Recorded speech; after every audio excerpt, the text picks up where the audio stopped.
You know, I've heard a common phrase over the last week that Kaiju fans are eating good, and I couldn't agree more. The last week and a half has been fantastic for everyone who are a fan of the Monsterverse or Toho Godzilla or just a Kaiju fan in general. We've gotten, obviously, Gamma Rebirth. We have gotten a trailer for -1, and we also got a trailer for the Monarch Legacy of Monsters Monsterverse show coming to Apple Plus. This video, though, I want to concentrate on Godzilla -1. Now, if you were at the live stream, we went over the trailer pretty extensively for the most part. But one thing I wanted to kind of concentrate on with this video and focus on is Godzilla's atomic breath in the movie. There are two particular scenes where I think it is definitely Godzilla's atomic breath. One is more obvious than the other, but I'll give you a reason why I think the other scene is also his atomic breath. And the reason for this is because I think when we talk about devastating versions of Godzilla's atomic breath, we've seen many of them. Obviously, I consider, even though I'm not a big fan of Shin Gojira, I consider the atomic breath scene in Shin Gojira to be the most devastating and the best atomic breath scene in any Godzilla movie. You have his spiral beam. I mean, so many different epic variations of the atomic breath, but I think Toho is going to outdo themselves in this one based on the trailer. And the first scene I want to kind of concentrate on here is this one right here with the ship. And I'm gonna kind of go through it in slow motion and then I'll play it in full. But you can clearly see that this is a Godzilla atomic breath attack. Let's do it frame by frame first so you guys can see. So as you can see here, you see the blue light, a blue flash, and it kind of mirrors what he did in Godzilla vs. Kong when Kong was on the boat and he started to charge his atomic breath and it blasted through the boat right as Kong was jumping off. Well, you can see here there's a blue flash, there's a quick beam coming up through the boat, and then boom, look at the explosion. It does look like a nuke went off, which is why I believe this version of Godzilla's atomic breath is going to have an after effect. Once the beam is shot out, once it makes impact, the resulting explosion is going to look like a nuke. Another example of this that I think is not as clear, but I still think it's the same result, is the scene right here where if you're watching the trailer, you can quickly see like people just get annihilated after a blast of what looks like a nuke.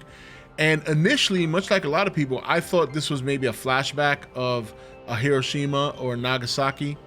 But then I realized that if you look at the frame and you look off to the right, there's Godzilla there looking down where the explosion happens.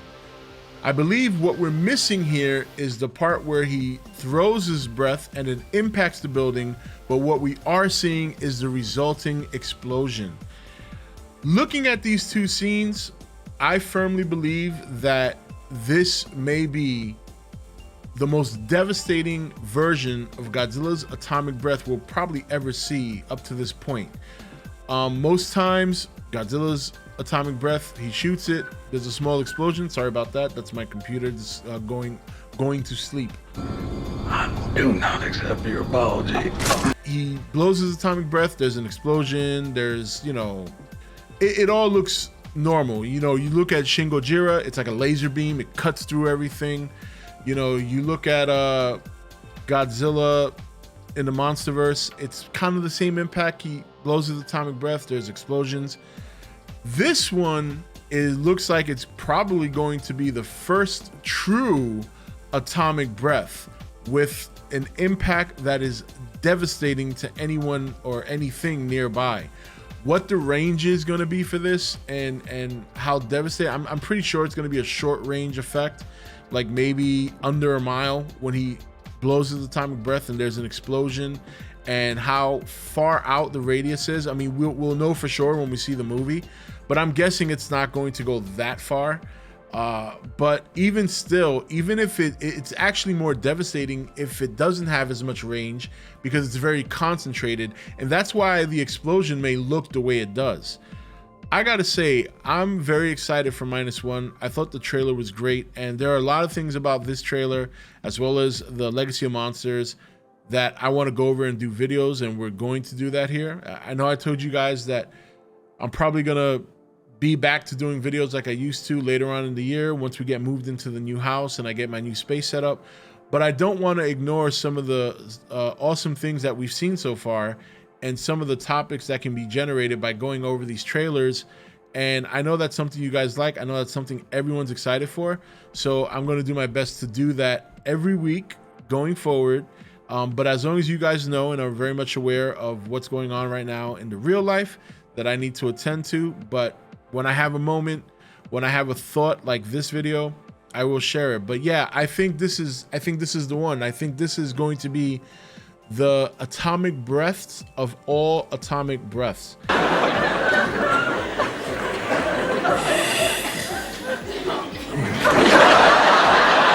And I want to know what you guys think in the comment section. You know, do you think it's a? I have a hard time thinking it's a flashback simply because Godzilla's actually there, and this Godzilla is supposed to show up after World War II.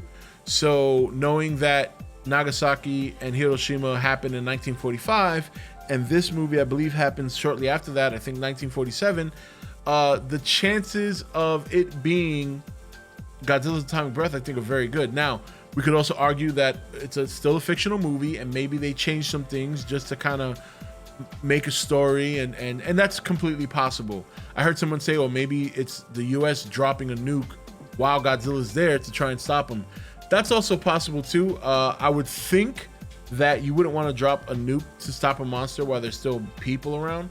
But yeah, that is a possibility. I just think based on the first shot with him shooting his atomic breath through the boat and seeing how that resulting explosion was, I think that could be it. Now, the other theory that, and this is something else I thought about to counter my argument here, is that perhaps the boat he shot had nuclear bombs on it.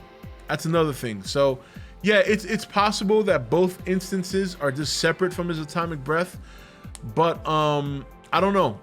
The timing on the explosion and the atomic breath and just Godzilla standing there, knowing that he looks the way he looks here, and if you believe the leaks that obviously a nuke cannot kill him, it mutated him, but it cannot kill him. I don't see why they would even attempt to drop another nuke on him. So, but interesting stuff. I'm interested to see what you guys think, what your theories are. I'm leaning more towards this is his atomic breath. It's going to be devastating. It's going to actually be an atomic breath where it has a nuclear effect. And you know, if you go by the fact that it is his atomic breath, that's always been the name. Then yeah, it makes sense that they would make it look more devastating, that they would make it more similar to the real thing, especially if they want to send a certain or have a certain impact with this movie. So anyway, guys, that's it for this video. I want to hear your thoughts down below on Godzilla -1 and what I believe is his atomic breath, and see what you guys think. And stay tuned. We're going to go over some more things regarding not only Godzilla -1, but also Legacy of Monsters. And then later on today, I have a review coming up for Gamera Rebirth. This is Rob signing off for E.T.N, where we don't do news, we just talk entertainment. Take it easy.